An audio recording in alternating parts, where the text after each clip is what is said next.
ebitoke turiyo twatandikira chai cha tropical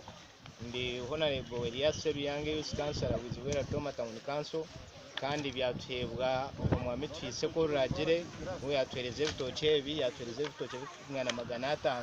pereza abantu bawizibwera Toma Town Council so twatandikira wizibwera side y'eruguru turiya chai cha tropical za kweza ntuza inyuma y'izongo kandi turaheze ntuze inyuma ya kadongo nabo tubahereza tukeza kubahereza ntwerezana n'abaside yifu kandi tumarira tukenderana na Rutoma so tukwebaza munonga mwami twise ko ruragire ahabwa intanga kweje wakora kandi ikintu cyamane cyo wakora ahuko twina bebembezi bingi abari mu government abari mu power konka batabasije kuyamba abantu babo kugira icyo babakora konkiwa habwawe wabasa kuyamba abantu babutosha kubahereza ibitoke so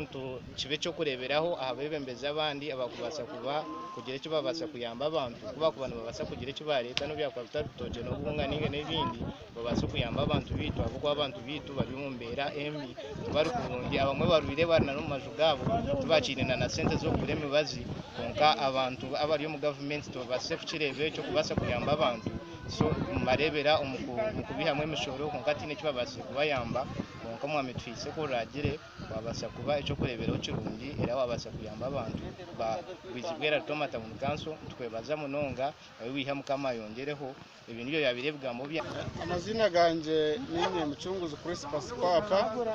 njwekera muruka ubabuzibwera apa muruka Town Council yabuzibwera Rutoma ndafata mu gishogo kusima umwami twise aha wishinze cyakora okuteretera Rebitoke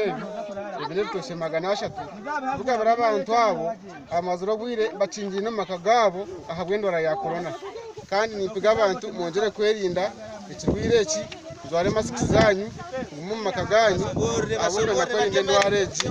abo kuba nekira konkane teganisa imirimo yitu munonga sima abantu mwena base kurinda kugenda habiragiro ibindi yatiroho kubasa kutangira ikirwireki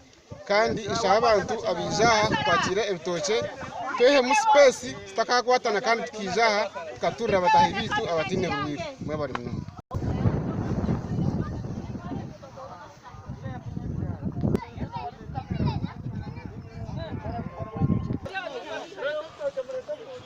Chigwa masitula na bukera kusizidde bwizibwera wano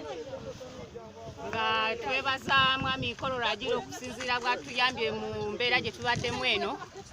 tubadde bubi nnyo nga tetulina na kyakulya era nsanyukidde ddala sewo tukwagala nnyo tukwagalira ddala Ssaabasajja Kabaka mwami Ruragire naye bare onaku Chenkombe